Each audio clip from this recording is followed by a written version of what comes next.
Good morning, everyone. My name is Maria Grazia Giammarinaro. I am the Special Representative and Coordinator for Combating Trafficking in Human Beings of the OSCE, Organization for Security and Cooperation in Europe.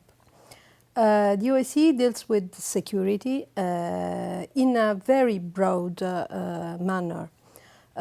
We consider security from the point of view of the relationships between states, and so we work for peaceful and agreed resolution of conflicts, for example. But we deal also with the human dimension of security. As far as people are involved, security means that everybody has the right of not being subject to violence, to exploitation, to abuse. And this is our task, to help and cooperate with participating states, 57 participating states, to improve their results in their anti-trafficking efforts. Our subject today is child trafficking. Unfortunately, a very sad subject because globally, the International Organization of Labor assessed that there are 21 million people trafficked or subjected to forced labor at any given time globally. Out of this, around 1/4 are children. So we are talking about millions of children trafficked, subjected to sexual abuse, exploited in any possible manner, in labor, in begging, even in the so-called forced criminality. In other words, they are compelled to commit crimes. And this is what I would like to focus today. I give you an example. A young girl, this is an actual case, a girl was smuggled from China to the European Union. She was kept prisoner during the journey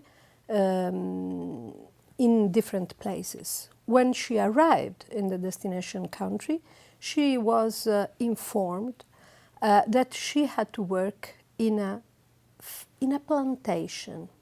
And actually, this was a cannabis plantation. The tasks were very hard. She had to take care of the plantation, give water, clean. She was actually subject to forced labor. She had to work all day long, and she couldn't go out. When the police arrived, it was a raid of the police, she was relieved, because she thought that this was the end of all her suffering. But she was working in a cannabis production industry, and she was considered an accomplice, and she was sentenced. She served the sentence, and after that, although the police and the NGOs clearly recognized indications of trafficking in her situation, she was notified an expulsion and deportation order. This is an actual case, and there are so many of similar cases all around the world. Children trafficked, exploited, subject to abuse, but then arrested, treated as criminals, and the fact that they were compelled to commit a crime is not appropriately, or not always appropriately taken into consideration by competent authorities. What we want to achieve is the correct and full implementation of existing provisions, a provision of foreseeing non-punishment of trafficked persons for crimes they have been compelled to commit is included in the Council of Europe Convention against Trafficking in Human Beings and in the EU Directive on Trafficking in Human Beings.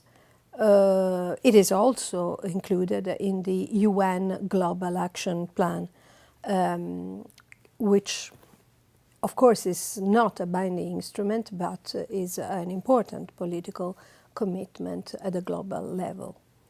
What does it mean to apply fully and correctly the non-punishment provision, and what does it mean to apply fully and correctly this provision to children? First of all, the provision should be applied in a way that allows victims of trafficking not only not to be punished, but also not to be prosecuted and not be detained for crimes directly connected with the trafficking process. In other words, we are talking about crimes the person is compelled to commit in the process of being trafficked. For example, the use of false documents, which is very common, or the violation of immigration regulation or prostitution regulation.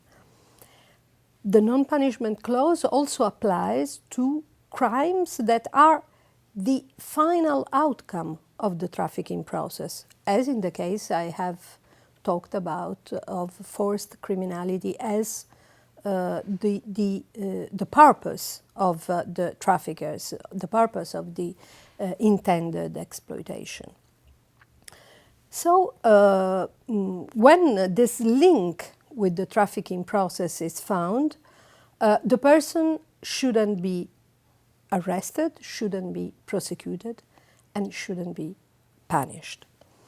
This means that the scope of the non-punishment provision is very broad, and in the case of children, I would like to underline that as soon as there is an indication that a child has been trafficked, the best interest of the child should take first place, and law enforcement authorities and prosecutorial authorities should take care of placing the child not, of course, in a detention facility, but in a friendly environment, providing assistance, support, and taking into account the special needs, rights, and requirements of the child. Another important issue is the presumption of minor age. When there is a doubt about the age of the person, of the victim of trafficking, the presumption of minor age, if there are indications of minor age, should, of course, be applied first. In addition, children should be seen as victims of trafficking in accordance with the definition of trafficking. And according to the definition of trafficking, the eventual consent of the child is completely irrelevant. As soon as the acts of transferring or receiving the work performance of a child in a situation of slavery-like conditions and exploitation has been found, it is not necessary to prove coercion, to prove the use of force, and even an eventual initial consent of the child is completely irrelevant and shouldn't be not even a subject for interview during the criminal proceedings. For children, but also in general terms, I would like to underline the fact that the non-punishment provision should cover not only criminal sanctions, but also administrative sanctions, such as, for example, administrative detention for irregular stay, for irregular status in the country, and should also cover all the consequences, eventual consequences of a criminal record. In other words, when a person, and even more so a child, has been found a victim of trafficking, she or he shouldn't have a criminal record, and this person shouldn't bear any restriction in her or his residence or, when appropriate, labor rights. What is the real situation from this point of view? There are important decisions of the courts at the national level. There have been decisions, favorable decisions, actually applying the non-punishment clause in the Netherlands, in Belgium, in Italy, and recently an important decision of the Court of Appeal of London recognized that in a case of 3 children found in a situation of forced labor in a cannabis plantation, convicted for this. In this case, the Court of Appeal stated that the prosecution shouldn't have been initiated because the 3 children were forced to work in the cannabis plantation. And this is a very important judgment, giving also guidance to other courts in England, and stating also the direct application of the Article 8 of the directive, EU Directive on Trafficking, foreseeing the non-punishment of victims for crimes they have been compelled to do so. One final consideration is related to the meaning of the word compelled. What does it mean that a person has been compelled to commit a crime? This does not necessarily mean that the person was subject to physical violence or was locked up in an apartment or in a brothel or in a workplace. The word compulsion should be interpreted in accordance with the definition of trafficking. And the definition of trafficking covers not only physical violence, but also deception, also fraud, also abuse of a position of vulnerability. In other words, very often trafficked persons are not coerced in the sense that they are completely deprived of freedom of movement. They are actually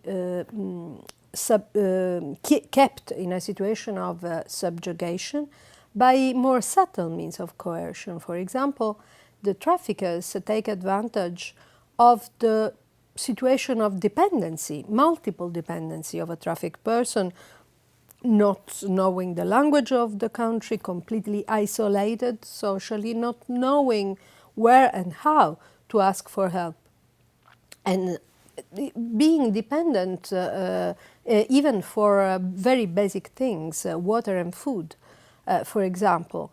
And this is the typical situation in which traffickers can keep the person in a situation of slavery-like condition, even without using extreme physical violence, even without locking this person in a particular place. So compulsion, when a person is compelled to commit a crime, she or he can be compelled to commit a crime exactly in the same situation of abuse of a position of vulnerability. So we have to think about the fact that all the competent authorities, including law enforcement, including prosecutors, and including judges, should have a correct perception of what trafficking is today. It is not only about forcing people in the physical sense of the word, but it is about forcing people, coercing people, taking advantage of a situation of vulnerability. In this case, also in this case, victims of trafficking that have committed a crime, including children and even more so, should not bear negative consequences because they have not committed a crime with free will. And this is a general principle of penal law. They cannot be punished for something that they didn't want to commit. This is the general idea, the basic idea behind the non-punishment provision, and this should be applied in a full and correct way. I thank you for your attention, for your interest, and I would like to say that I issued recommendations for the implementation of the non-punishment provision. You will find these recommendations on the OSCE website, and I would like to underline that these recommendations address legislators, address law enforcement, prosecutors and judges, NGOs, lawyers working with victims. Thank you again.